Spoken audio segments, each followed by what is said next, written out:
One of these days I'll get this right. So it's 6:01. I'd like to call the June 20th East Line Board of Education regular meeting to order. And I'd like to start with the pledge, if everyone could rise. Pledge allegiance To the flag of the United States of America and to the republic for which it stands, one nation, under God, indivisible, with liberty and justice for all. Before we get started on public comment, just want to pass along some sad news that Marcelo Inez, the Spanish teacher at the high school, unfortunately passed away on Sunday. I actually got to know Mr. Inez. He wrote one of my daughter's college application recommendations, and both my daughters loved him in Spanish class. And I remember him always outside with chess, with big chess pieces and playing chess out there, and also with soccer. So like to pass along our thoughts and prayers to his family, and like to do a moment of silence.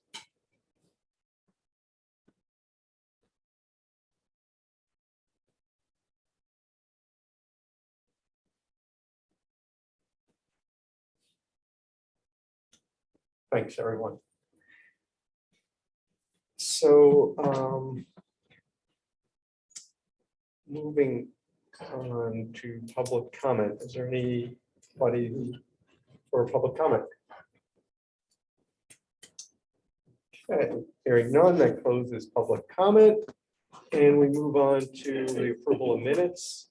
We have the minutes from the May 23rd regular meeting. To approve. I'd like to make a motion to approve the minutes of the regular meeting. of the 23rd. With a second, any changes, comments? All those in favor of approval, say aye. Aye. Opposed, abstained. Okay, it's passed unanimously, and then we have the minutes from the June 6th Board of Ed regular meeting. I'd like to make a motion to approve the minutes of the June 6th regular meeting. Any comments, changes? All those in favor, say aye. Aye. Opposed and abstained. Motion passed. Okay, moving on. So Anne, I think we have you. on- Yeah, can you hear me? Yep, we can. Well. Okay. thanks. Yeah, I'm substituting for Bill Weber. He couldn't be here tonight, and unfortunately, my daughter got COVID, so I'm quarantining, so I couldn't come in person. So I apologize. I just want to kind of give everybody an update. As you know, May 19th, there was a referendum and the budget passed, which we're very excited about. And also that there will be a municipal charter revision coming up in the next year. And the process of how we pass the budget is going to be reviewed. Hopefully, one of the issues that we're going to be seeing is instead of presenting first to the Board of Selectmen and then to the Board of Finance, we're hoping that the different departments and the Board of Ed could maybe make one presentation, because it just seems like it's very burdensome to you guys. So that's something that I think we're going to try to see if that will pass. So that's coming up in probably the next year. Let's see, what else is going on here? The only other thing that the people, I don't know if there's been a big concern about the coyote population going on, and the animal control officer will attend a future Board of Selectmen meeting. The animal control officer does not respond to wildlife calls unless there's a rabid animal or a pet has been attacked. But we've been getting a lot of calls, emails, texts about that. So I just wanted to bring that up.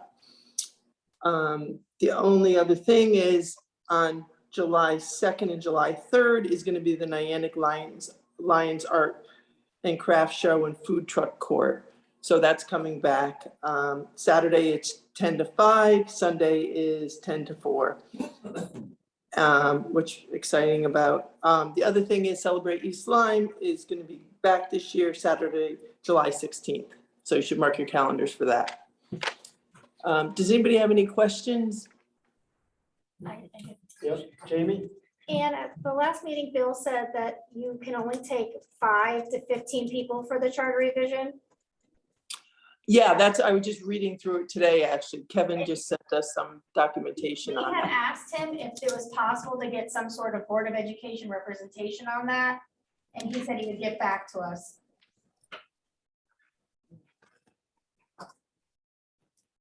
Yeah, I think that would be very good. So what I will do is we're meeting, our next meeting is July 6th. Kevin actually just sent us out the process of how we're going to start doing this. So I will bring that up for sure, because I think that's important to have representation from the Board of Ed. Thank you very much. Sure. Is there anything else? Other questions?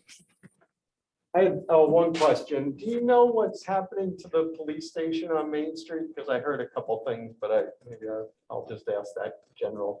The police station on Main Street, at this point, no, they were thinking about trying to use, I think, the bathrooms in the summer, but I'm not sure if that's gonna fly or not. Yeah, it's kind of still up in the air. They haven't really come down with anything definitive at this point. Thanks.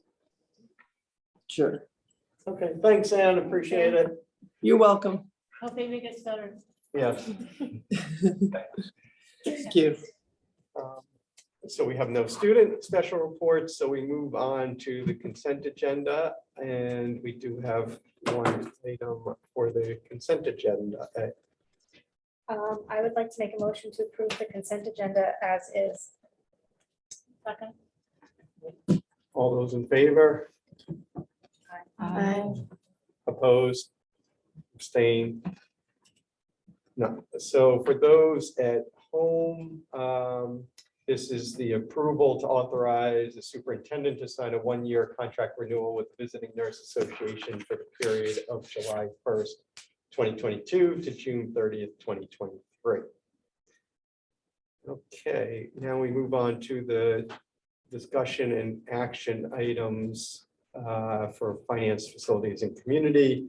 First item is board attendance at district activities. This is one that Jeff and I briefly talked about.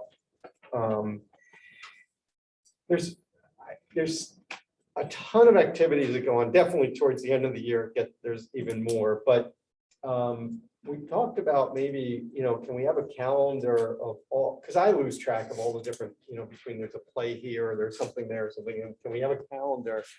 And we have it like virtually online so that we can sign it up if we want to attend and just be out more. And also that way, we don't need all 10 of us at a play, but it is nice that every person, that we represent and show up. So I don't have much more than that of just seeing if we can do that. And then we can also see who's signed up and going to go things. But I think that us showing up, it is appreciated. I think that at different events,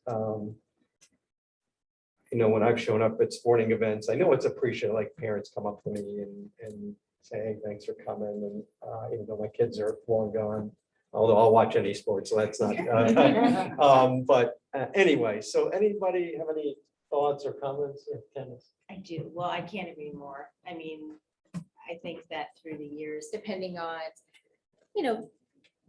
the age group of your children, and it just so happened that mine were really small when I came onto the board, and it just kind of was an effortless thing anyway, being so kind of ingrained in the community. I feel like I go to everything anyway, and it is a great thing. But as a board member, I think that sometimes some board members have missed those opportunities to really commingle and really take in really a lot of the wonderful things that go on through the district.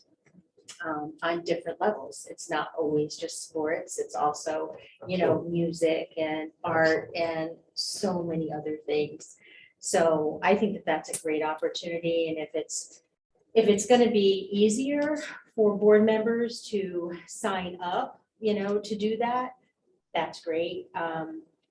You know, I feel like I know a lot of the things that are going on, but I do think that some members might not find it as easy as maybe me or Jamie or Lee, you know, with littles, or mine are actually on the bigger side now at the high school.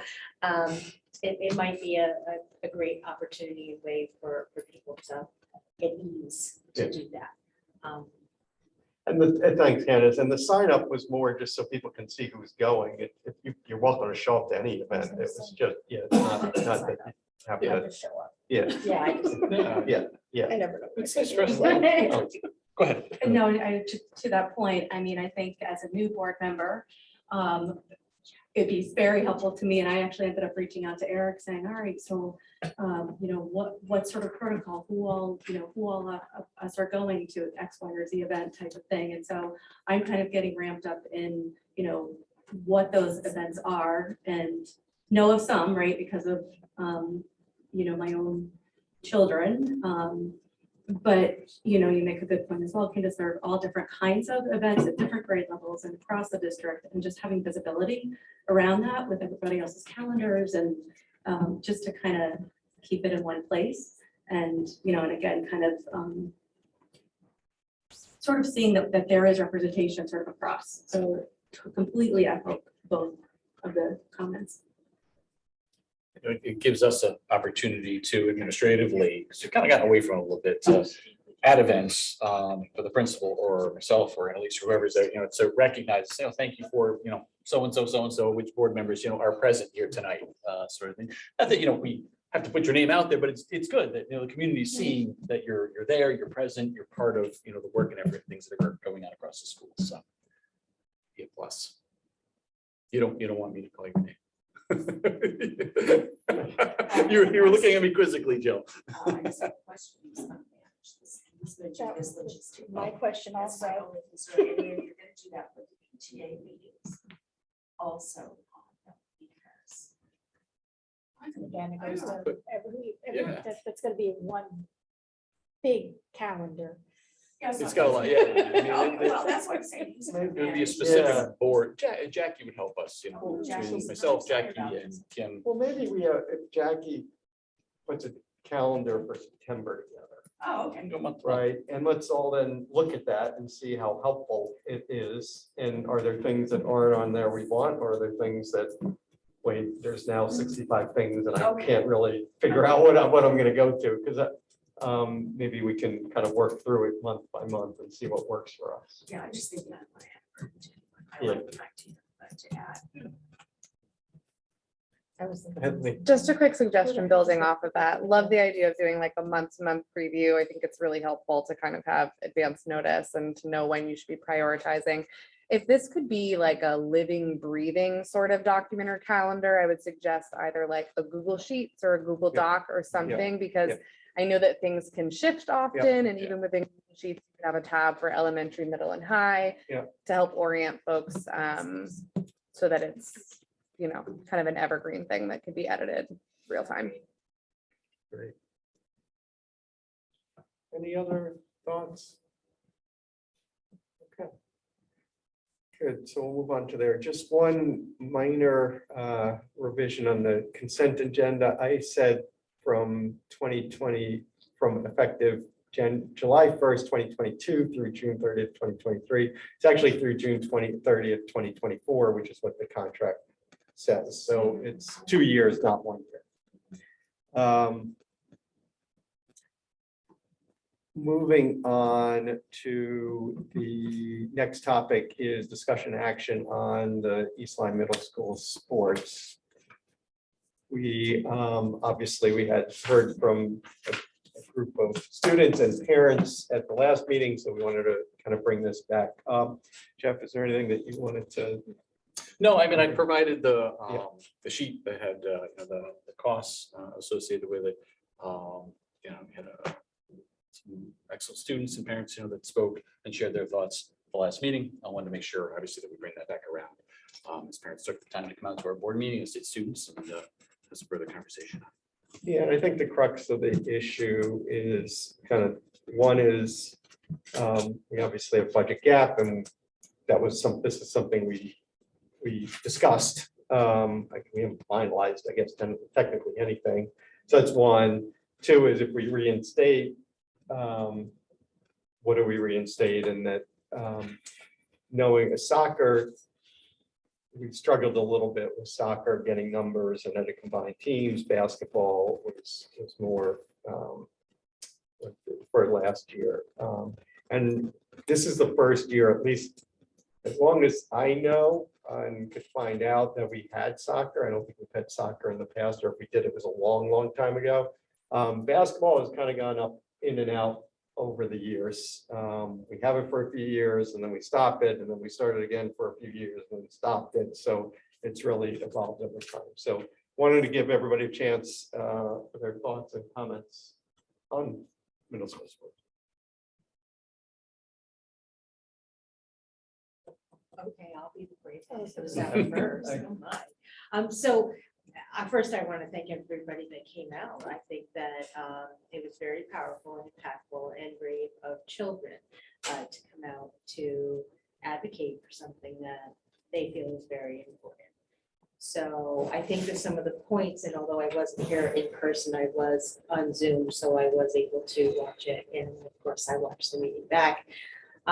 Is there a way to find the money, I guess, is my question to our management team. One of the parents that had come in did note the cost, and then you send us the cost out. Can we find the money? I think that some of the most impactful comments that were made were true as far as wellness and, the opportunity for children to have something after school. And yes, there are, and I've noted a million times, my own kids went through the cross-country program. It's an outstanding program at the middle school, but not everybody runs, right? So, and then you get into comparisons, we are East Lyme.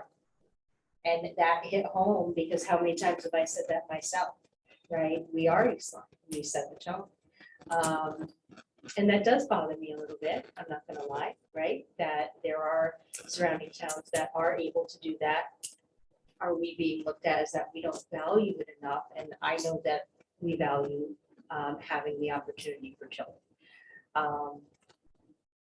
I do understand the comments or the justification of, well, if we're already offering it through Park and Rec, do we have to offer it through the school? Do we have to do that? Is it the same program? So I believe it was the person that runs the program that came to speak on the differences between the programs, right? And there are some differences between the programs. So if at all possible that we can find the money to continue with it, I would like to continue with it. I think that there are children that are benefiting from it. The numbers, do you have the numbers of how many children That's that what I are was wondering. that are participating in it? Because sometimes that is a factor. I think that everybody in here understands that sometimes, if a program only has a few students, it will be looked at to not run that program. So to my knowledge, I think that there was a good showing of students that were participating. Yeah, we had full girls and boys basketball teams, both, you want to call it JV University.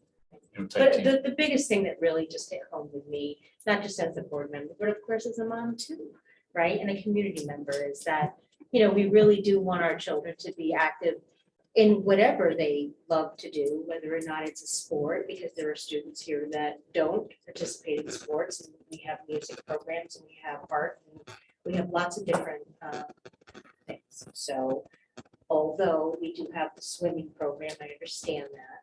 And I also understand that we have the cross country, but it might be something that maybe we can look at. It's just my 2 cents. Thanks, Dennis. Like, I mean, quick headline for me is I think, yeah, families and students that came and spoke, very impactful. I think we're all pretty much aligned on the benefits of, offering as many opportunities like this to students as we can. So I'd like to see if we can figure out how to find the money to reinstate. I'd be interested. Lisa, and then Bill. Yeah, so the last comment first, I guess, is an agreement if we can find a way to reinstate. I think we did hear really great feedback was articulated really well from a nice cross-section of students, parents, community. I think that it was not just subjective, but we also had some analysis as well. So we had data, given to us. And I think, I don't know the number of students, that had participated, but I'm thinking also that it's hard to kind of gain momentum if you kind of put something in place and then it's not there and kind of swing back and forth. So, I think that it is something to watch, but kind of keep that in mind as this opportunity is, if we're able to, bring that, sometimes the new offerings, right, take a little bit of time to have momentum behind them. So I'm not sure you can judge by kind of like a single season. Bill. I just have something to add, so if you want to wait until the end, to what I said. Okay, well, let's let Bill Yeah. and then we'll come back to Kaz. I also am in favor of having as many of these kinds of programs in place as possible. We're talking about the importance of the community and, but one of the people that spoke that resonated with me was I think it was a Clinton science teacher, coach, been coaching for years and years. And it sounds like he has this wonderful relationship with students, and it's a program that's been in place, not here today, gone tomorrow, here today. And that teacher was able to, a lot of times it's finding the right fit for that coaching position so that you can build that kind of community experience that we want, where the kids get to see their teacher in a different light. They get to be part of something that is school related. Now, I understand that we're in a tough budget situation. I understand that a lot of kids have the opportunity to play basketball. We have a robust Park and Recs program, probably more so than many other towns.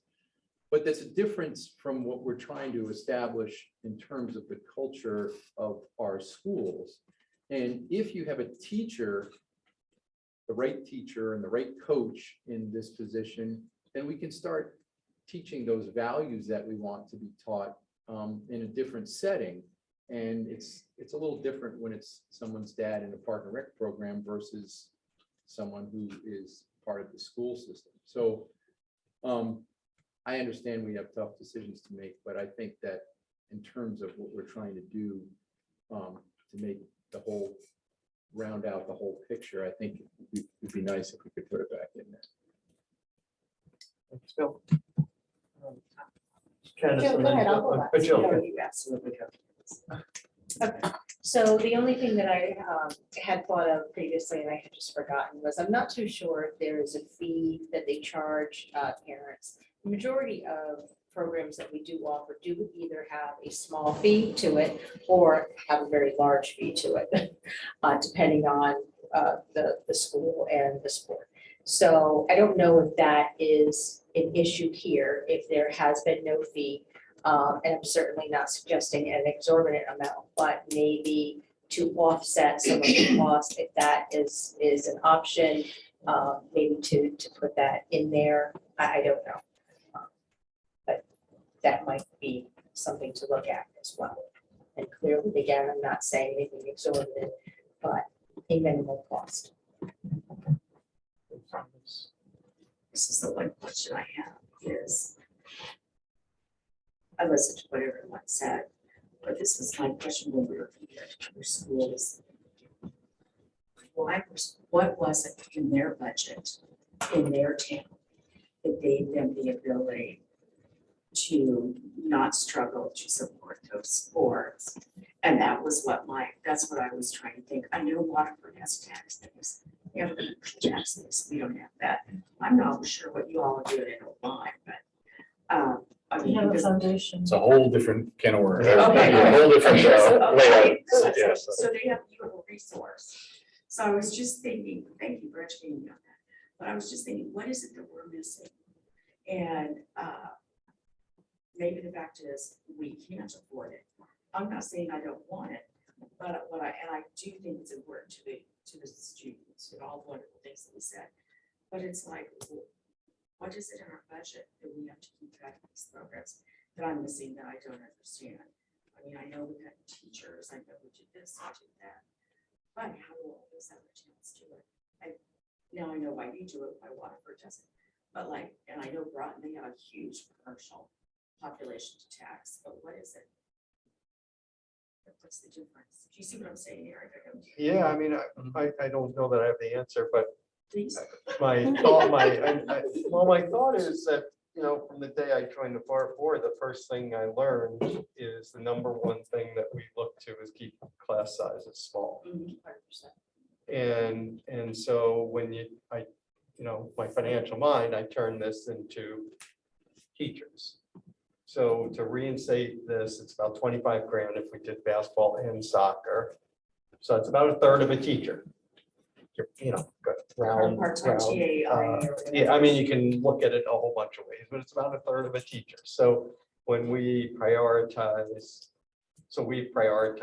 and I know we've still had some tough times, don't get me wrong, and we've had to reduce, but and manage, but I think that's it. But that's just where I think of, but I don't know our class, I don't know that I've seen our class sizes versus, And there may not be an answer to The the other- question. I mean, it's probably, Fairly comparable to, what's around us. Yeah.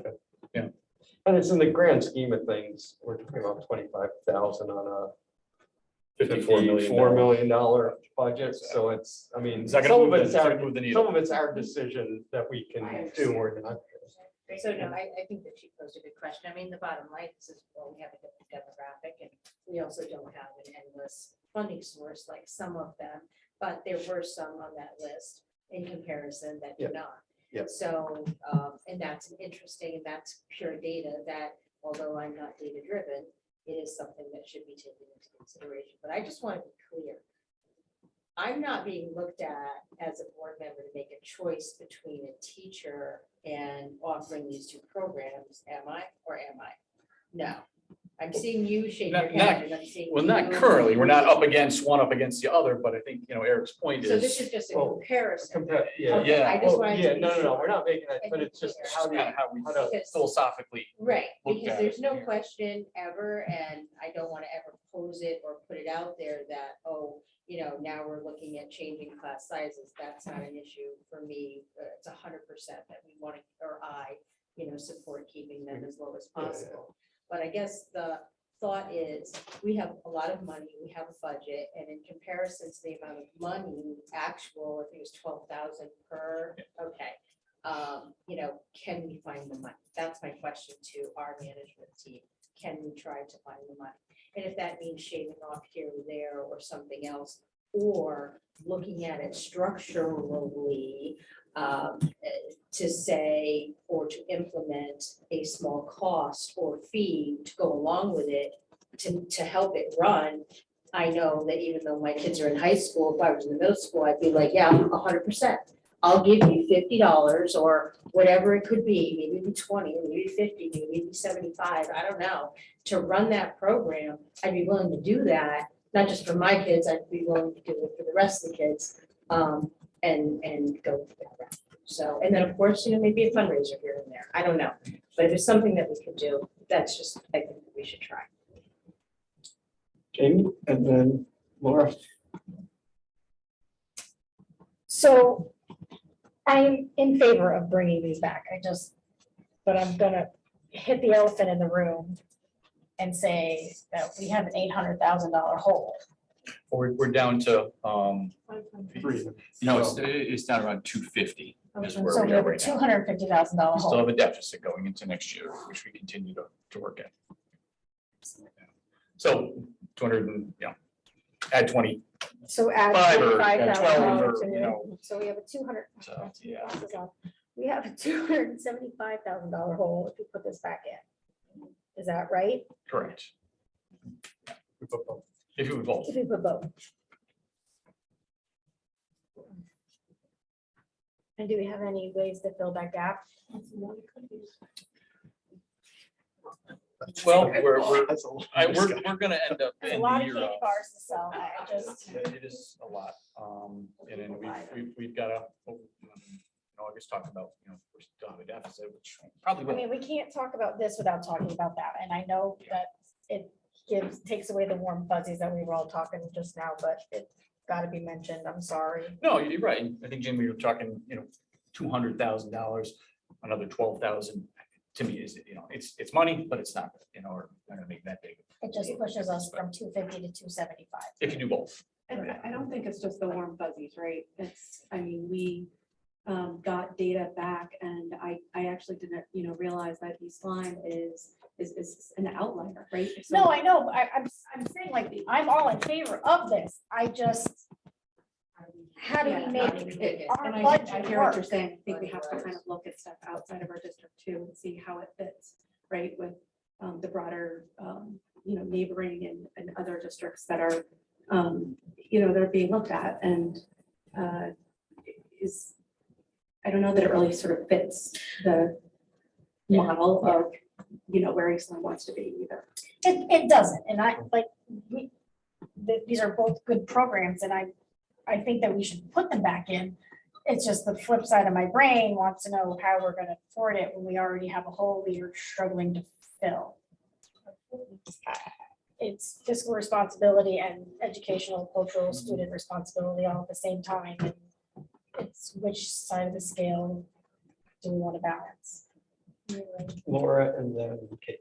And I was just thinking about the possibilities of looking at ways to generate the funds for that. If there's some groups, foundations, businesses, even the people we buy sporting equipment from, that could make donations for this program because it would benefit them in the long run. Almost like we need to come together and do some long-range planning financially to see if we can make it work with all kinds of brainstorming possibilities of funding. Because not a lot of money. really. Right. It's not a lot I'll write a check individually, for but you. when you add it to the mold that we already have. Yeah. Well, I think going along the same line, I was trying to make a similar comment and, we've got the marching band who does the cans every, second and fourth Saturday of the month. And they generate the money from recycling for their equipment and for their uniforms, if I'm not mistaken, but it's that kind of work, I think, that sometimes needs to be done, and I think that's how the baseball field was funded in the first place, was through fundraising activities and that kind of thing, so perhaps maybe some of the people who came to us and presented to us would be interested or willing to take this on as their own initiative. We all value it, there's no question about that. It's just how, like what Jamie just said, with the $275,000 deficit, how do we do it? And we don't have the answers, but I would think that they might, because they're strong advocates. So let me. Legal at least. I'll make it quick. Okay. Long term, I think like Lauren Kate's points make a ton of sense. I think this is a conversation that we've had, but is long overdue of us actually putting some action and weight behind it. So I think like that's not something I want to lose sight of in this conversation. And soccer season is going to be starting in what, like 2 months? I don't know a ton about fundraising, but I don't necessarily think that that's going to solve. Happy to learn. But I think if we're going to find another solution for this immediate school year, it's going to have to be something else, unfortunately. Thank you. So Just add one last, if we're gonna put it back into, and I'm in favor of at least basketball, we can't let it go out again. It's gotta, if it's gonna come in, I think it needs to stay in, and that's that, and we don't have this conversation again, because the flip-flopping back and forth, I think, is what drives. It's like one language. at the elementary You're right, schools. exactly. So we either do it and we keep it, and Yes. that's it, and then we never bring it up again, or, So I have a proposal, not a motion, a proposal. What do people think that if we reinstate basketball, which is something we've had, I know my kids, it was around when they were in middle school, so there were 6 years of some time that it was there, and then it stopped for a little while, and it was back in, and then it stopped, and then it back in last year. So what do people think that would be half? So it's like 12-3. Soccer, this is, I think, the first time we had soccer, and again, we may not have put the full communication behind it, but it didn't get, like, we couldn't have a separate boys and girls team. We actually had to combine the two teams. We didn't have enough players. What do people, any thoughts on just doing basketball and not soccer and reinstating basketball? I would say I could get behind that, because I do know that we've had that in the past. I don't remember why we got rid of it a couple years ago at the middle school. I know it was there for a while when my son was at the middle school, but then it kind of Probably sure some fizzled budget it reduction fizzled it that we out. had Yeah. to figure out. I at remember some it point. fizzling out, but Yeah. I don't remember why. But see, I didn't know that soccer didn't even field one team, so I Is it didn't know combined? that. So that leads me to be more towards Eric's idea of just the basketball team, since soccer really didn't have a lot of seeming interest to it. My gut is that it moves us in the direction I think that we want to be moving into. The soccer piece, from what I heard, maybe the communication wasn't perfect. Right. The other thing is, that's the same time that the popular cross-country season is also That's in right. swing, so, Right, maybe that might be another part of the reason Right. why it didn't draw as much people, putting kids a decision to go. we have over 100 students at in least the 100 cross country. So Yeah, I, so, maybe if in the future we're looking to add, maybe we're looking to add something for the spring, right, Right. Right. To have 3 seasons worth of sports for the kids. I don't know, just thoughts. I mean, to Bill's point, I'd actually like to collect some data and some interest from students to kind of get a sense of, like, if we're committing as a board, if not immediately for this upcoming school year, but eventually, which it sounds like there's a lot of alignment that we want to add additional programs to really get a pulse on interest, whether it be soccer or lacrosse or Whatever it is, yeah. exactly. So we know where to put our weight behind. But I'd like for us to have this conversation, like, if we're committing that this is not something that's going to be eliminated and, an easy budget cut, moving forward, I think those conversations need to happen a lot sooner than. I just have one quick question, and this kind of has something to do with it. Do the majority of the sports that are basically supported by the school, do they all do some sort of fundraiser? High school, yes, I don't know. High about school, middle school. yes. If they didn't at the middle school. So they didn't at the middle school. Okay, I'm just trying to understand the whole picture. So, I mean. Would they be amenable to doing that? The high school does a ton of. It might be, yeah. fundraising. Can I just add to, the way that it's modeled at the middle school is as a club. It isn't as a sports team.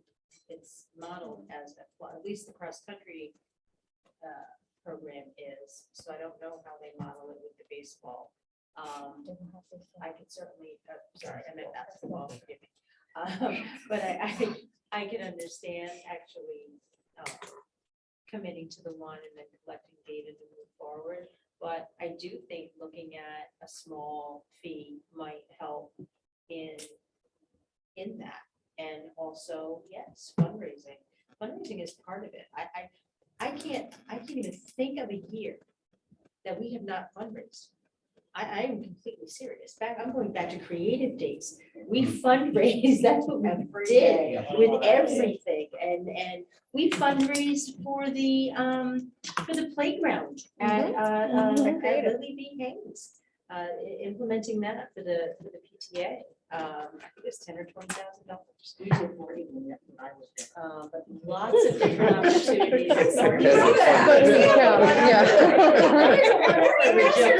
It's really an interesting That's a thing. lot of money. But yeah, I mean, so those are options that can also offset the cost, because what Jamie is saying is absolutely true. I mean, it's not just, when somebody wants something, they want it, they don't really see all of the different factors, and there are a lot of different factors.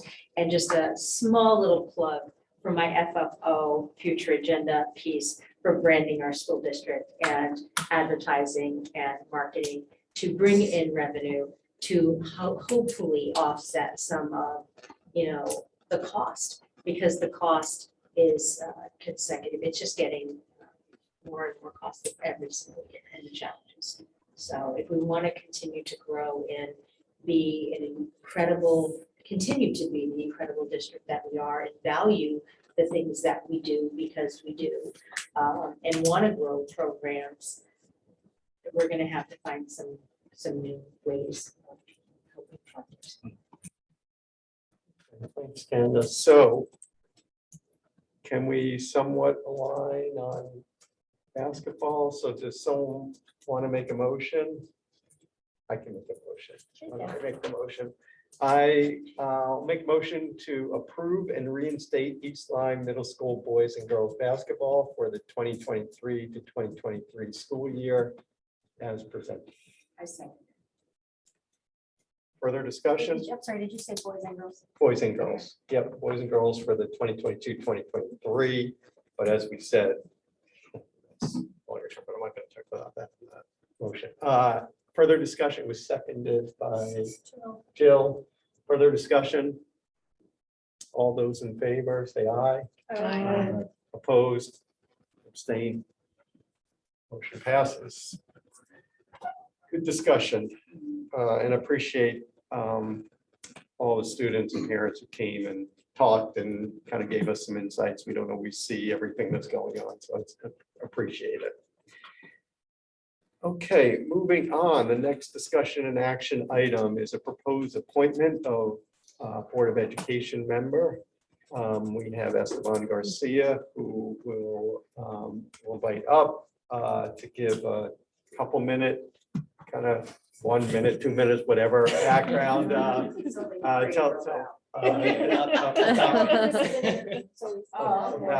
yourself, and then we'll ask you questions, and then we go on to. Great, so thank you all. So my name is Esteban Garcia. I know most of you, and hopefully you had a chance to look at my resume and see what I've been working on, but just to give you a general overview for the people watching from home. So I have been living in East Lyme for the last 11 years. And I currently work at Southern Connecticut State University in the Finance and Administration Division. So I have a lot of background in financial reporting, financial budgets, creating budgets, create strategic planning, and also creating that structure for that university. I've had a lot of involvement in the last 2 years in the diversity, equity, and inclusion section of the university to create that division from the ground up and create a strategic planning for that. And also when it comes to that budgeting, aligning what positions, what priorities are important and whatnot. Prior to that, I worked in the banking industry for over 10 years. Again, so a lot of financial background that I have, those kind of things. On a personal level, I am parent of 2 children. One just finished 2nd grade at Flanders, and I have a 4-year-old that will be entering kindergarten in the 2023 year. So I am very invested in the success of the education system here in East Lyme, but also as a taxpayer, also being mindful of being good stewards of the funds that we are allocated to that. So I have those 2 lenses that I have the opportunity to serve in the district-wide DEI committee as a parent representative. So I have the opportunity to work with Lee and Jeff, that committee, and get to know, and really excited to really hopefully be part of the board. And again, also on a more personal level too, I am starting a doctorate in education in this coming fall. So I have that lens to of educational policy. That's been an interest of mine for the last few years, and now I'm advancing to get a doctorate degree on that. And also to provide the board with a lens of first generation American. Here in East Lyme, we have a growing population of immigrants, and it will be good to have that, provide that lens and that background and the feedback to the community and provide a voice for them. And yeah, so, I think that was less than 3 minutes. But I'll be happy to answer any questions that you may have, and yeah. Thanks so much, Esteban. Any questions for Esteban? I've got it, I'm on board with you. I think we could bring things that many of us don't have the ability to bring or to provide. Yeah, Jill? No questions, but I've had the pleasure of seeing Esteban's contributions at the DEI district-wide committee, and just very excited at, you being able to provide your expertise to the larger board. I'll second that as well. He's provided some documents and information that's been extremely helpful. So it's been great working with him. Want me to make a Yeah, motion? go, Jill. Okay. Let's do it. One make it, one Somebody back second. to One motion. collective Do it. motion. Okay, I'll second it. I'd like to move to appoint Esteban Garcia as he presented himself as an applicant to the board vacancy created by Dr. Barry Sheckley with a term expiration of 12/4/23, and that he answered questions posed by actually, you didn't answer any questions. No but- answers were posed. Yeah. Yeah, he was given the opportunity to answer questions, and I wholeheartedly support his nomination and appointment if possible. I second it with all my heart. Further discussion? Okay, all those in favor, say aye. Aye. Opposed? Same. Congratulations, Esteban. So just so everyone knows, in terms of process, you need to go to town hall to Karen Galbo, I think, and to get sworn in before you can speak and vote and stuff. So for the next meeting, you'll Which is until August. which is not, so yeah, you actually have some time. 7 days to.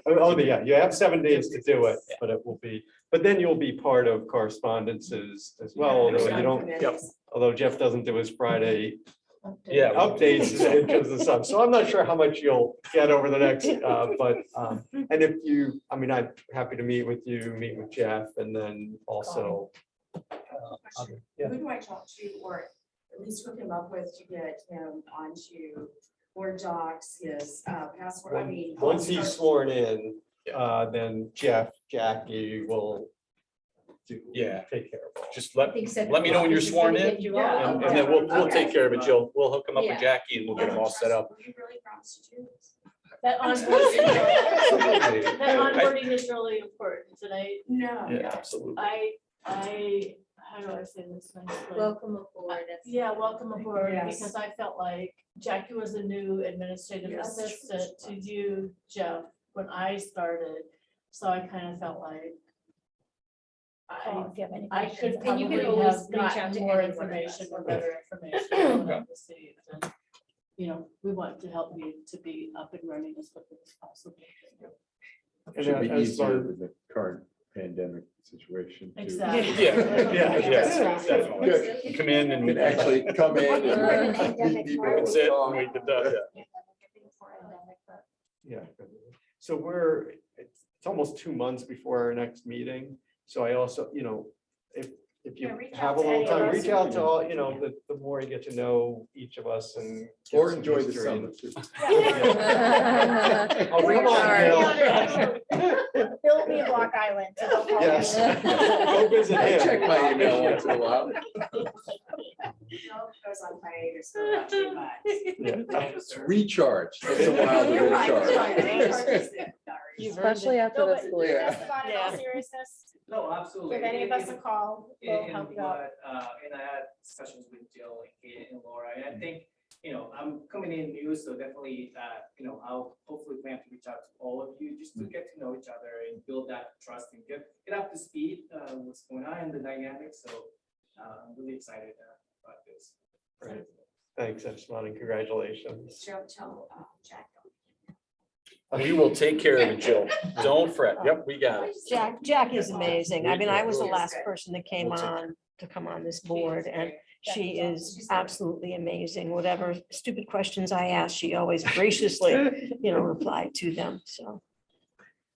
You're Okay, welcome to stay and finish the meeting with us, or you Yeah. can go. I told you out One only time. you get the- we're hitting the meat of the agenda. It's really gonna get exciting now.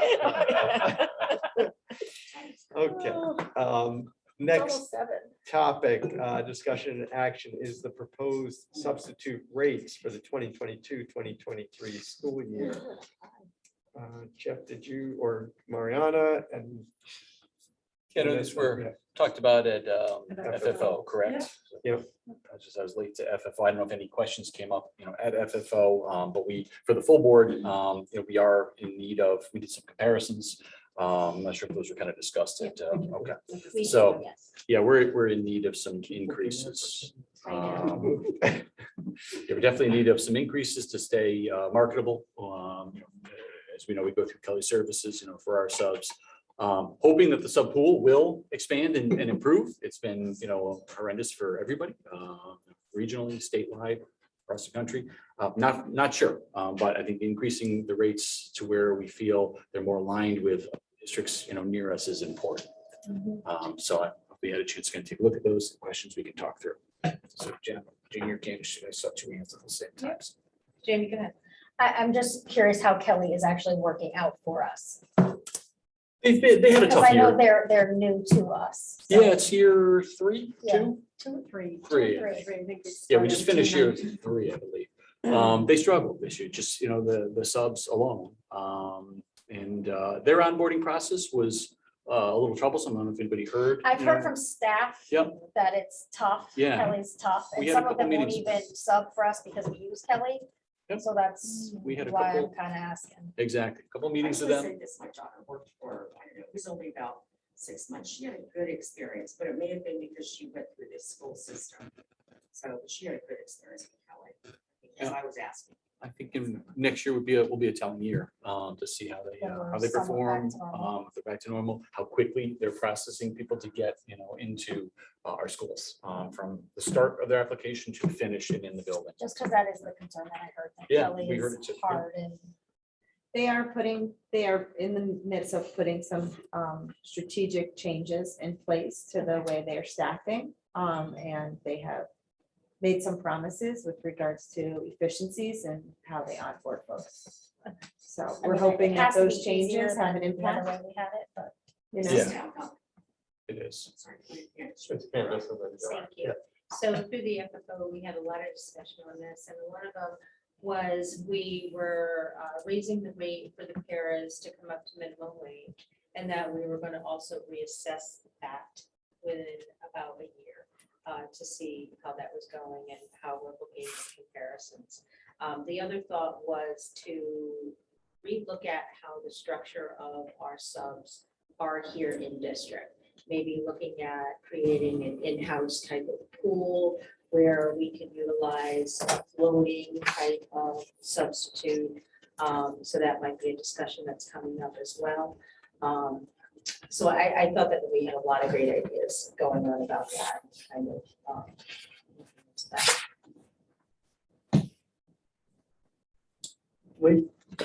I know I've asked about this for our folks that are in-house, like our current paras who, in various events will get asked to step in and, provide more lead instruction.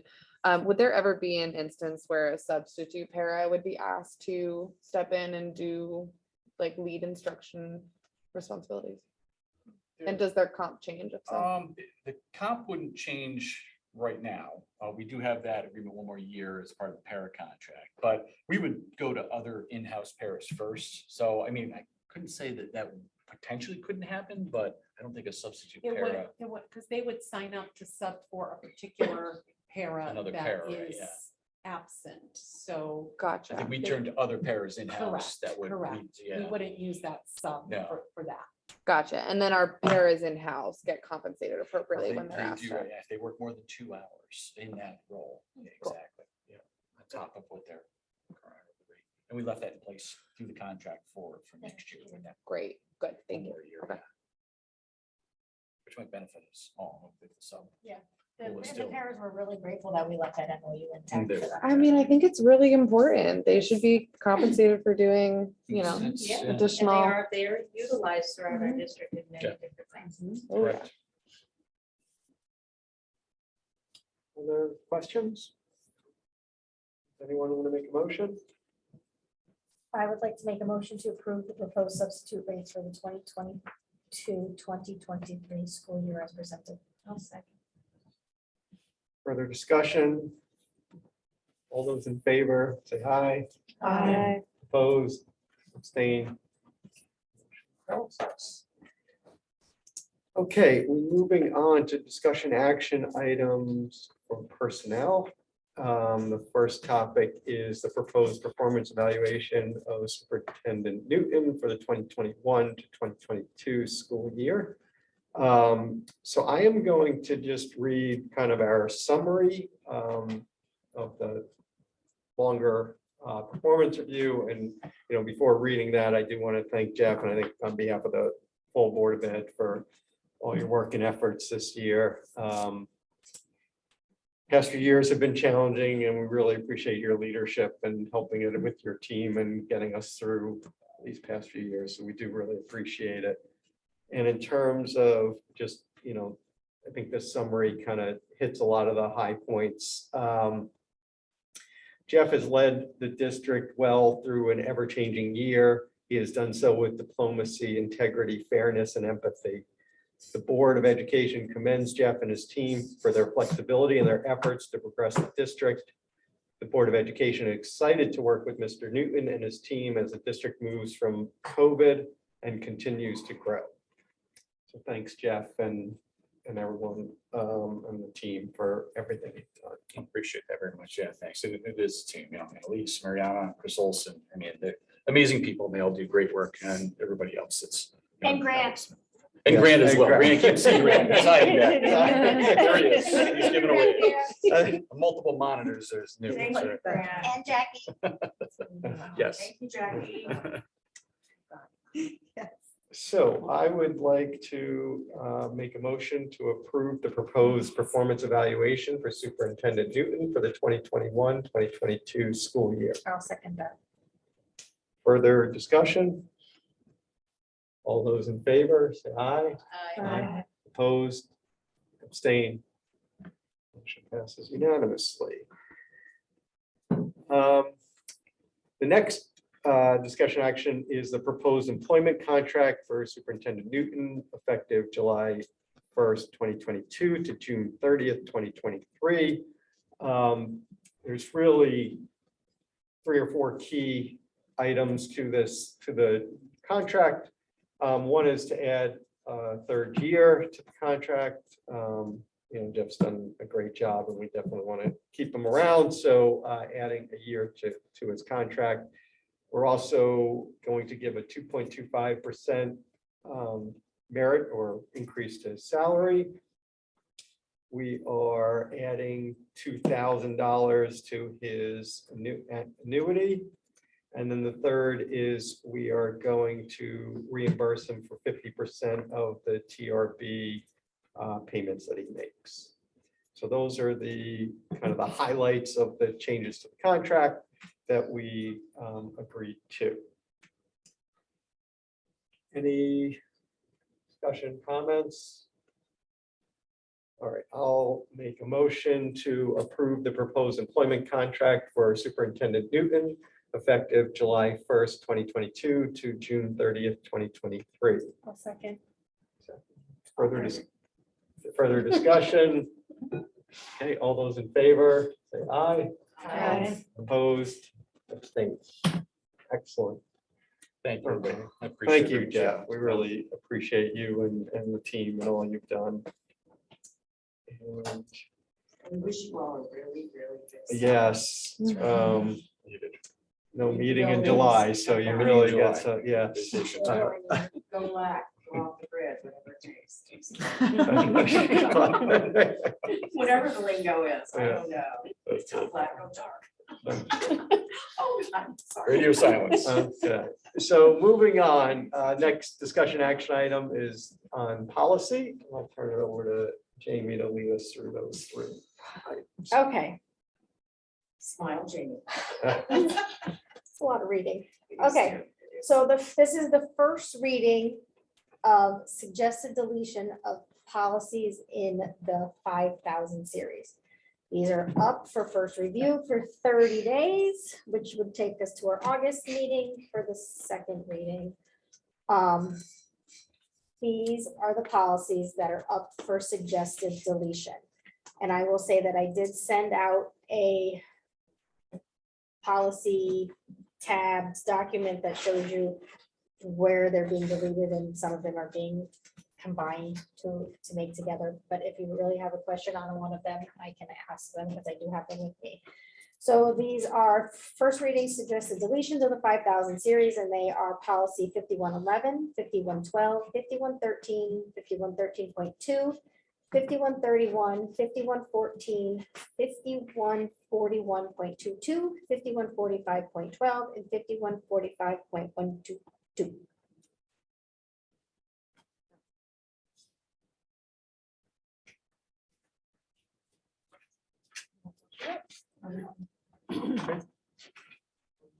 Questions? Okay. All right, the second one is a first review of suggested revisions to policies in the 5,000 series. You will see that Jackie added notes on some of these. They have asterisks. They are just a revision of dates. The policy is not changing. They just haven't been reviewed in a long time. So it's just up for review so we can modify our dates. So these are revisions. 5117, 5118, 5125, 51, oh, I think there's too many ones in that one. 5125.11, I think that is. I'll have to I'll just look double it check. up while you're- Thank you. 5127, 5131.6, 5141.5, 5141.7, 5141.21, 5131.3, 5131.5, 5144.4, 5145.41, 5145.42, 5145.5, and those policies are attached. Did you find that one? It's the just 0.11. 5.11, so it's 5125.11. 5125.11. Yep. And that is revisions, and those are attached for you. And then the next one is new policies. These are suggested new policies. This is a first reading for them. They are also attached. These are 5110, 5144, 5145.13, 5152, 5153, 5154, and 5155. And these are all coming from Shipman and Goodwin. So these are, so Shipman and Goodwin has been doing a policy audit on all of our policies. Yeah. And they are letting us know legality of our policies. Yeah. The legality to town charter, state law, state statute, and federal law. Yeah. Some of them are not required by either any of those, but some of them are unique to East Lyme. But the new ones Such have been, as, oh, sorry, clicked on a button. The one in the suggested revision, the student driving parking, that's an East Lyme policy, not a state statute, federal statute, or town charter policy. But what Shipman and Goodwin has done is gone through it and make sure that it is actually something that is legal. gotcha, but just the That's okay. suggested new The suggested policies. new is all Shipman and Goodwin. Did I jump ahead? No, I'm no, that's sorry. okay. No, My no, that's- computer's Oh. lagging. No, Okay. those are all, That is- those are all Shipman and Goodwin. Gotcha, And okay, if you look at some of them you will see in the deleted policies, yep, because they're being deleted and they're being combined to make one. Okay? And I'll get you the spreadsheet when you get an email address. Okay? But it has all my notes from all the policy meetings, they're tapped and Incredibly helpful. I will just put out there. I feel like I felt so much better prepared to engage on policy as a result of that. So thank you. And Shipman and Goodwin is going to be sending me all the state statutes to add as a little thing to them to help. Great. All right, but that's it. Those are my first review of all the policies. Okay, thanks, Jamie. Yep. Okay, that closes our discussion and action items for today, and we move on to administration reports. Jeff, Can I say one Oh, thing yep. before we do? Yep. Jamie has done an amazing job. Laura? A huge amount of detail. Yep. I think she deserves a round of applause. Yeah. 5,000 and 6,000. Yes, yes. That 5,001 is tough. Brutal. Oh, you're earning all this compensation. I'm earning my paycheck. Yeah. Yeah, have an extra meeting in there too, right? Oh, yeah, I had to add a couple extra meetings too, because we were falling behind there. Tried to keep up with Thank her, you and to Jackie Alyssa, too. I who mean, else it's has been like, on the I know, committee. Jackie and I spent a lot of time we emailing spent back a lot and of forth. time together. All right, Jeff. So yeah, vacation was mentioned earlier, and Eric and I we just brought up there won't be a July Board of Ed meeting. I'll be away leaving July 2nd at 4:59 a.m. in the car driving. So we're leaving early into Florida because no better place to be in the summer than hot Florida. But hey, that's it. Florida. Exactly. So be back on the 17th, that Sunday. So 2 Maybe weeks. she's like that. I know, yeah, I think gonna miss, we're not gonna make it back. So the 2nd, July 2nd, so two weeks. Good. Yep, and then when I get back, Annalise is going on vacation, so. she- All right. Yeah. She's July. orchestrated so she doesn't have to see you Jeff for the whole comes in month of at July. 4:59. Ship's And I passing in leave the at night. 5:01. Packing your family in a car for, She's like, nope. oh, come on, those are the best No, no, memories. we're- Go we by are- herself. We will, the tail end of vacation is a baseball tournament in Delaware. Very exciting. Very, very exciting. Delaware. It's Place not to on be. Stevie, Florida. True. Yeah, Not so Stevie, Florida, Rehoboth Beach, I don't know. Oh, Yeah. great. Yeah. Love her. Yeah, yeah. So looking forward to being away, as I know Annalise is as well. Yes. So, but we got the district covered for the summer. Coyotes were mentioned earlier by Ann. There's actually, they sent me a picture. You had a bear in your neighborhood A bear yesterday. was crossing my driveway. Yeah, yeah, Hey, a bear. There's one Wow. in. We're just waiting for it to come to Riverview that's Road. exciting. I don't- Yeah. I've had a coyote in my yard. It's a good sized bear. So, that was a first. So the picture, and then looking at the picture, we're going, that's my garage. Well, that's how you We had found just out? left like 10 minutes Oh prior my to. It's crazy. Yeah, so coyotes and bears. So I just threw that in there. And on They're the. overbuilding in their area. Yeah. They don't know where to go. It's true. Yeah. There's a coyote that honestly has made the On the rounds. Main Street. And he Walks is on right down Main Main Street, Street. and he just roams around, and, They're out there. eats a squirrel here and there Oh, apparently. did you But, see the that's- videos? It is what it is, and he minds his own business. He does. He minds his own business. He eats grabs the rabbit, grabs the squirrel, and he goes. As they go into the woods, we're good. We're good. Tomorrow night, we've got Board of Finance special meeting, 7:00, CIP. Will be the final approval, and then acquisition plan as well. for What time is that? 7:00. Yep, so, Ruslan, himself, We haven't connected. we haven't connected really. Yeah, we're It's just been a little Ships crazy. passing. Yes. Yeah, we've been in training all day. I'll let you talk about training, give an update on training. And then, thanks, Eric mentioned, Marcel, very sad, situation for us, losing him. Deb and I spoke yesterday morning about that, at least. So we're waiting for final service plans. This morning, we had a 7:30 meeting with the high school support team, so there'll be some counseling support this week for students. And then we're And working. staff. And staff too, yes, sorry. And then we're trying to look at, we're working with the family, potentially something for the beginning of the year, maybe a service stories. They would like some students or staff involved in that, so we're not sure where that can go. So we'll keep you posted on that. So, but that's it. Thank you for that. Thanks, Jeff. Hi, so yeah, it's been a really busy 2 weeks. So I know I keep saying it, but as teachers are winding down, some of them are actually winding back up along with me. We had a great curriculum kickoff meeting last Thursday morning at 8 a.m. So school was out Wednesday and we had a group of about 50 people on a Zoom call to kick off the summer work. And I'm already receiving curriculum documents. So people have already embarked on the work and are getting going, which is really exciting. So I'll be reading all of that. We've set a feedback schedule, due dates.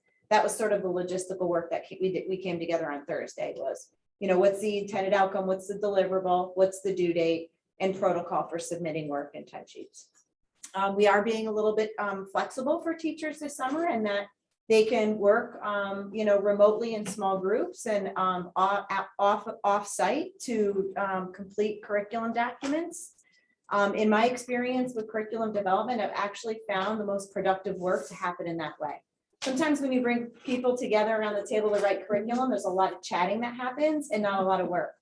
So one of the silver linings that I found with the curriculum writing process is sort of allowing some off-site work to happen with check-ins along the way. You actually, are more efficient with the amount of time that you have. And the quality of work actually seems to be a bit better as well. So we'll be doing that this summer. And today was day one of our 2-day restorative practice training. So we had 53 folks at Meeting Hill House. Yep, you got Meeting Hill House, Kiva.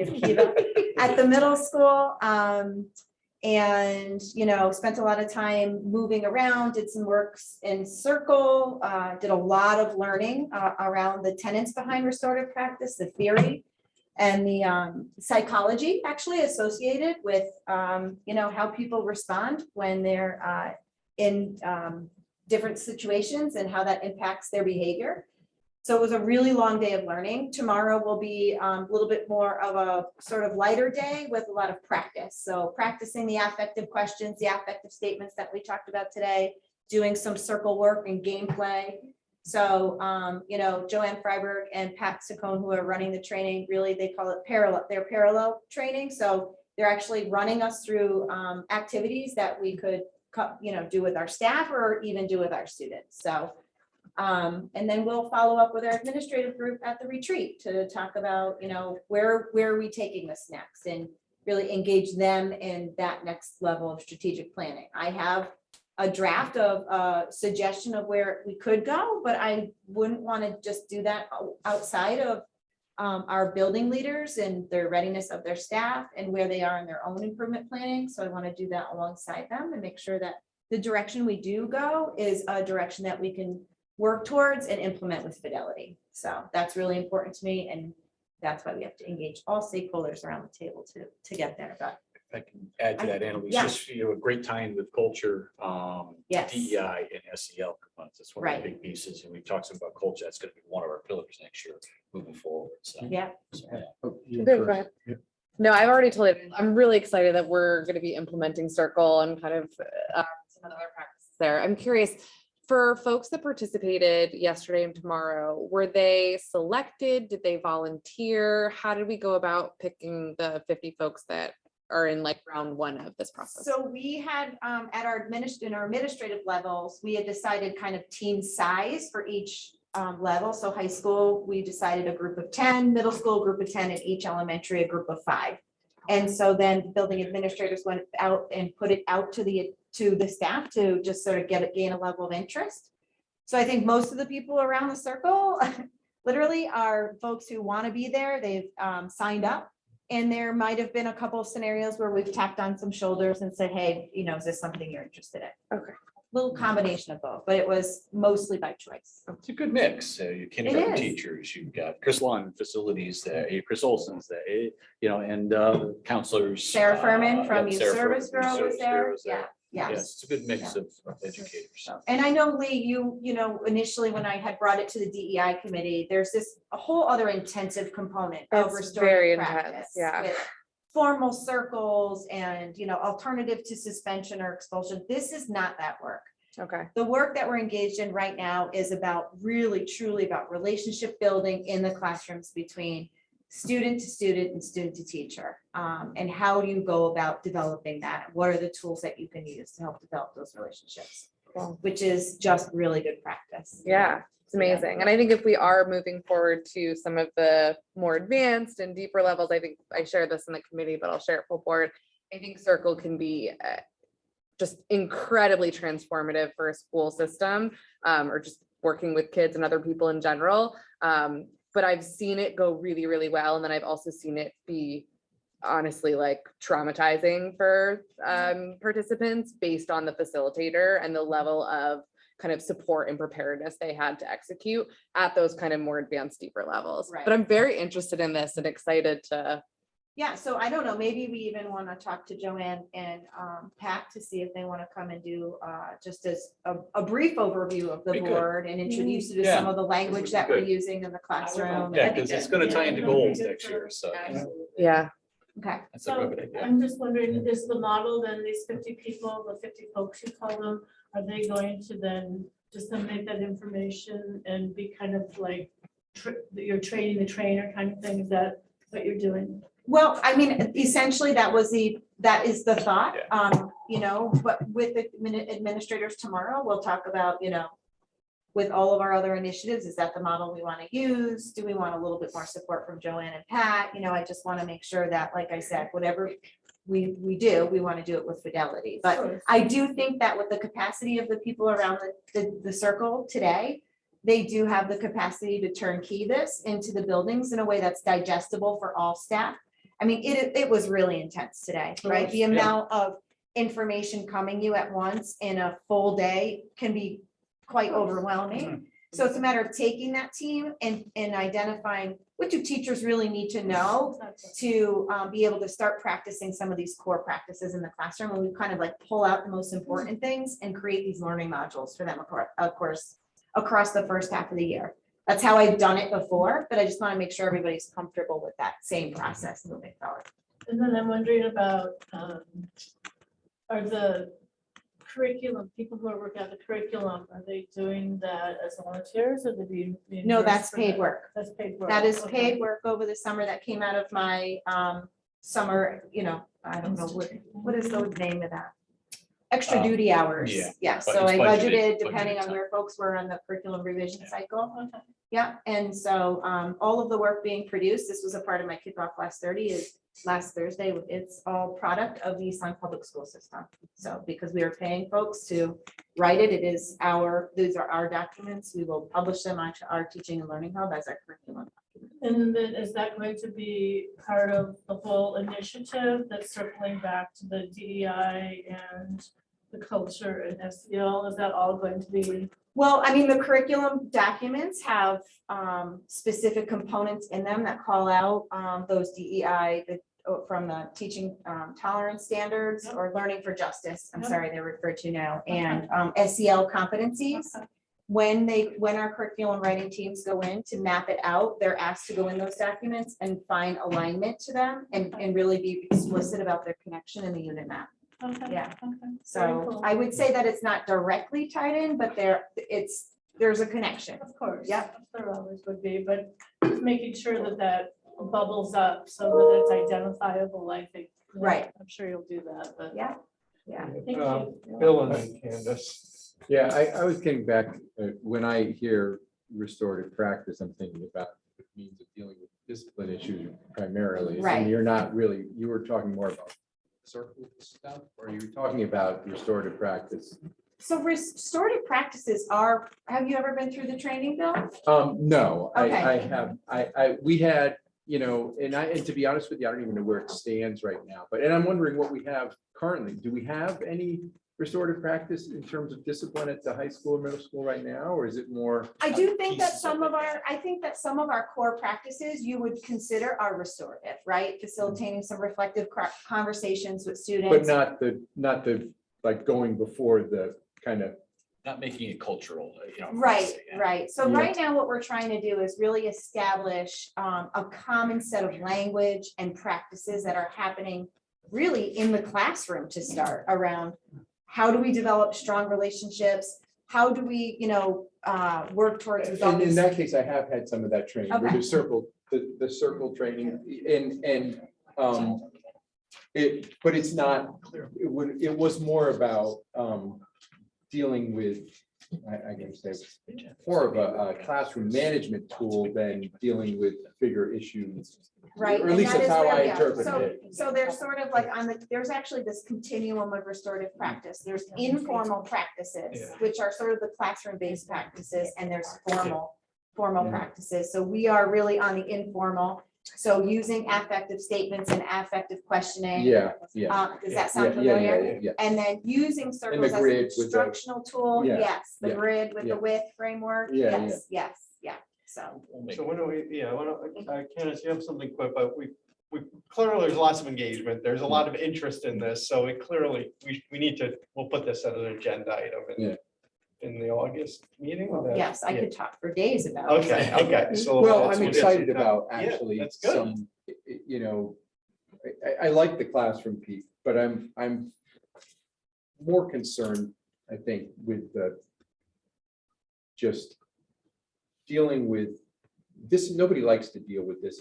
That's the worst part of teaching, but we've got to come up with a better way where there are consequences for actions and they become learning experiences for the kids, right? So versus just, all right, here I am at Saturday school, so what? Right. You know what I mean? So Right. that's not where we want to be. Right, And then a lot of times, sometimes I don't know exactly what happens in all of our buildings, but you're reluctant to do that Saturday school because what he did was, or she did, was it really worth, that much punishment? So a lot of times, I think sometimes kids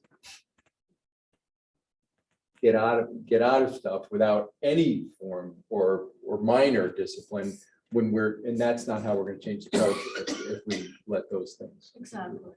So there needs to be a consequence, but I'm not sure Saturday school is the right one. and that is that's the work we have to do. I'm sorry. I'm sorry.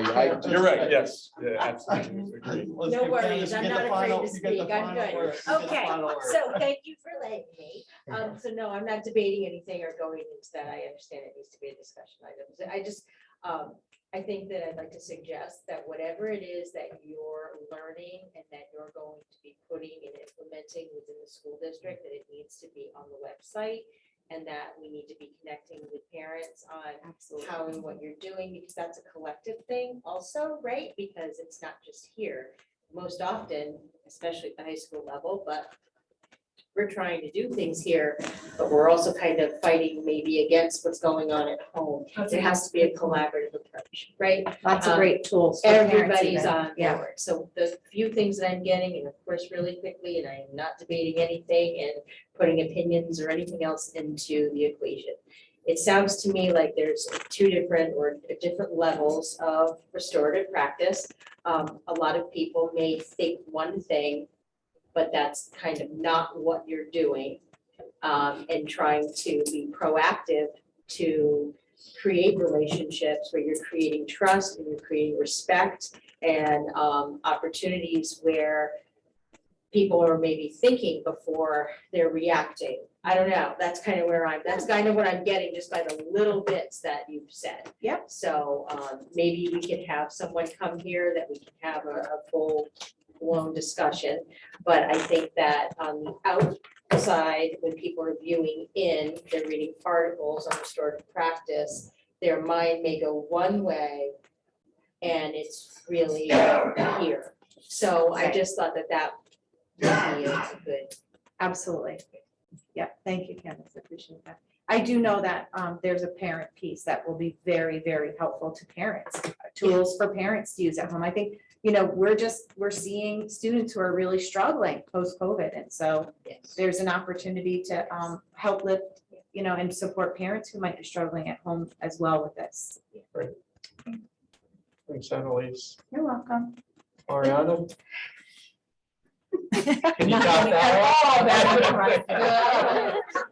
I will also be going on vacation as Jeff. I couldn't remember the dates, to be honest, so I didn't want to He's forget. not telling you. But I don't even know if I put it in, to be honest with you. I'll find it out. Okay. I didn't know It's on the my exact calendar. dates. but yeah. So obviously it's year end, so we're getting ready for end of year closeout, start of the new fiscal year. I am working on trying to implement a few efficient ways in doing our requisitions, so probably not gonna happen for this summer just because it's too crazy, but hopefully in September, like we order from Amazon, we order from WB Mason, and there's what's called a punch out system, so I'm actually investigating all of that where we can just do our recs and connect right to Amazon or WB Mason, and then all of the information populates on our recs instead of either people typing it, or as most people do, see attached order. So I just like to have everything that I'm able to see on the computer instead of having to go now search for a piece of paper. So hopefully that will, hopefully October, I'm thinking October. And that's about it. Unless anyone has any I think that's questions. really exciting, Mariana. So that's the kind of stuff that excites me. So. Process and procedure. Any questions? Okay, so that closes the administration reports. Move on to committee reports, and we had a FFO meeting. We did. We talked about proposed substitute rates, and Marianne's been very, very busy. She was really the highlight of the entire meeting, going through revenue controls, which most of you are probably going to remember a conversation where we were talking about cash on hand and how it is handled and guidance and, trying to bring the East Side School District into the 21st century. And hopefully with no cash on hand, kind of just doing everything very digitally and trackable and all of those things. And it just sounds like those things are just moving right along, which has been great. We went through revenue accounts, and we also talked about future agenda items. And I suppose that if anybody has any ideas and they'd like to add them, they can certainly send them to me. And I had suggested that we have a discussion on marketing, advertising, and branding our school district to hopefully help with revenue coming into the district and brainstorming on how to do that. Thanks, Candace. Any questions? Okay, policy. Policy has a meeting, June 28th. We are going to finish the 5,000 series. And we're gonna start the 6,000. Because I think 6,000 is like almost the same as the 5,000 in the number of policies to review. Jamie, you're doing one on 6/28, because I know you had said 4 dates at that. 6/28, the one in August, we've had to cancel, and I'll tell you why in just a minute, but Is there anything else? We've got one. Jackie, I think she made it the next day. I think the email went around and I can't remember. I think it went to the Yes, third. yeah. Third? Yep, Okay. well, the next one is the third, which will hopefully finish the 6,000 and start the 7,000 and the 9,000. These are all 4:30 too, or wherever. 4:30 to 30. You're welcome to be on site if you want. So these are the two that are only on. Those are the only two that are on right now. Well, I mean, there were some on the calendar at the beginning of the year. I don't know them off the top of my head. I just know these two because we made them at the last meeting. Yeah, I thought there were 4, but I'll talk to you later. Any questions for Jamie? So can we add a new committee to this committee reports? Oh, yeah, the facilities. Yeah. Yeah, good point. Yep. Officially named it. Yeah. I think there were no other meetings, right? It looks like AAA has one on the 11th. Yep. On the Yeah, left, but there- July. Yeah.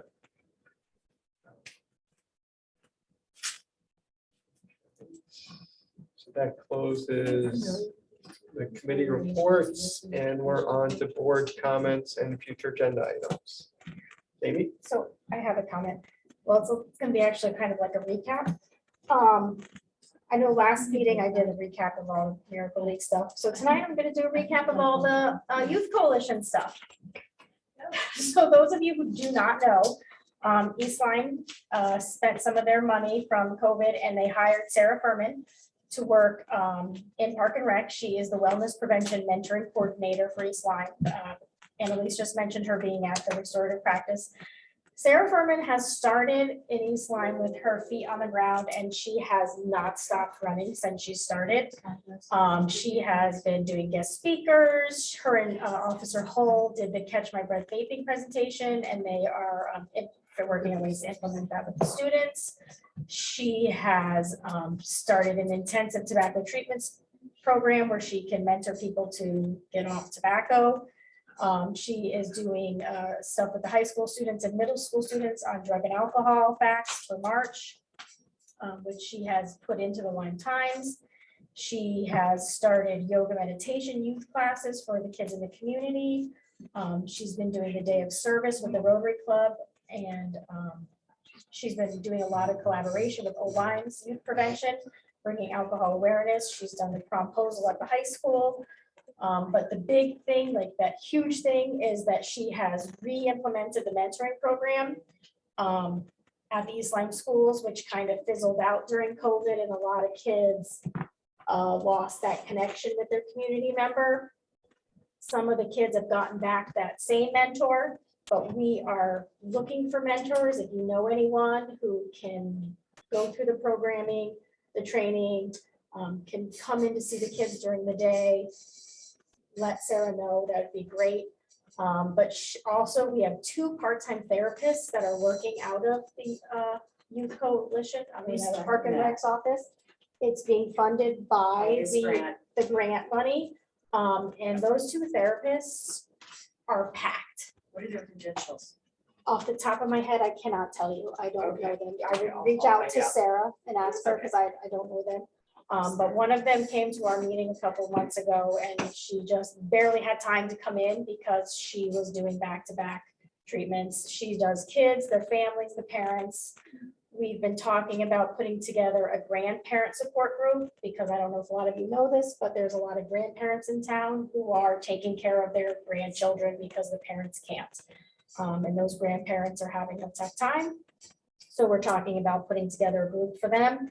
And also, this is why I moved the policy meeting on August 2nd. We're going to do a national night out